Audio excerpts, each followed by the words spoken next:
প্রতিদিন সকাল হলেই দেখা মেলে এক চেনা মুখের, চুলে পাকা রং, হাতে চায়ের কেটলি। সবার প্রিয় হারু মামা। বছরের পর বছর ধরে কলেজ প্রাঙ্গণ ঘিরেই তার জীবনের গল্প। 12 বছর বয়সেই হারিয়েছেন বাবা মাকে। ভাই বোনদের মুখে খাবার তুলে দিতে শুরু করেন চা বিক্রি।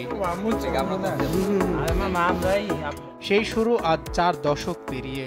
শুধু চা নয়, শিক্ষার্থীদের সঙ্গে গল্প আর আন্তরিকতায় তিনি হয়ে উঠেছেন সবার আপনজন। অসুস্থ হলে পাশে দাঁড়ায় শিক্ষার্থীরাই, আবার তাদের দুঃখেও পাশে থাকেন হারু মামা। ভালোবাসা আর শ্রদ্ধায় ঘেরা এই সম্পর্ক যেন এক অদৃশ্য বন্ধন। হারু মামা এতই ফ্রেন্ডলি যে আমরা যে তাদের থেকে এত ছোট, মানে তার থেকে এত ছোট, বাট আমরা কোনো বিপদ আপদে পড়লে যখন তখন সে সহযোগিতা করে। হারু দাসের জন্ম মানিকগঞ্জ সদর উপজেলার নবগ্রাম বড়াই গ্রামে। চা বিক্রি দিয়ে শুরু হয় তার সংগ্রাম। হারিয়েছেন বাবার থাকা ভিটে মাটিও। দেখতে দেখতে কলেজ প্রাঙ্গণে কেটে যায় 40টি বছর। এখন সংসার বড় হওয়ার সঙ্গে সঙ্গে বেড়েছে খরচও, এমনটি জানান চা বিক্রেতা হারু মামা। অনেক বছর ধরে চা বেচি, 40 বছর হয়ে যায় আমি এখানে চা বেচি, বুঝছেন। এখানে চা বেচি, এই চা বেচে আমার সংসারটা চলে। আমার খাওয়া হলো 6 জন, বড় মানুষ একজন, এই 5 জন, আর পোলাপান বাচ্চা আছে নাতিন একজন। আর এই চা বেচে আমার সংসার চলে এখানে। আর এখানে ওর ছাত্রছাত্রীরা আমার সন্তানের মতো, তারা আমার সন্তান।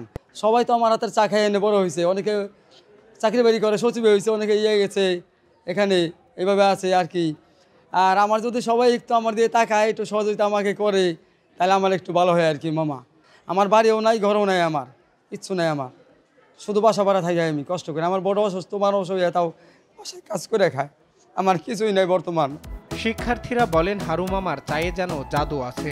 কলেজে এসেই তার হাতের 1 কাপ চা না হলে যেন অপূর্ণতা অনুভব হয়।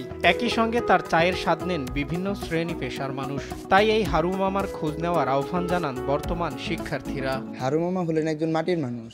উনি আমাদের সকলকেই খুব ভালোবাসে।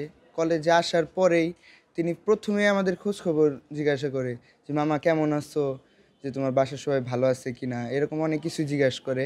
আমরাও তাদের সাথে অনেক সময় আড্ডা দিই, অনেক সময় বসে গল্প গুজব করি। কলেজে যখন আমি নতুন আসি, সবার প্রথম কলেজে ঢোকার পরই তার দেখা পাই।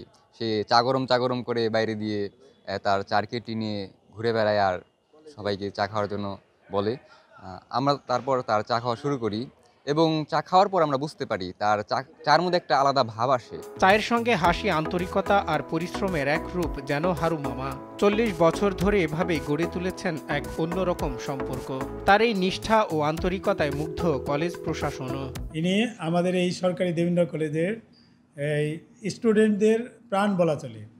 কারণ আমি যখনই দেখি এই কলেজে বিভিন্ন কাজে, আমি এই মেন বিল্ডিং থেকে 5 তলার দিকে 10 তলার দিকে যাই, হারু মামা দৌড়ে এসে স্যার কেমন আছেন, তার উত্তর না দেওয়া পর্যন্ত সে যায় না। সুতরাং সে শুধু স্টুডেন্টদের না, আমার মন, এমনকি সব স্যারদের মন কেড়ে নেয়। সত্যিকারেতেই সে আসলে সত্যিকারে ভালো মানুষ। শুধু চা বিক্রেতাই নন, হারু মামা এখন দেবেন্দ্র কলেজের ইতিহাসের এক জীবন্ত অংশ। শিক্ষার্থী শিক্ষকের ভালোবাসার মাঝেই থাকতে চান হারু মামা। সজল বিশ্বাস, নিউজ ডেস্ক, দেশ টিভি।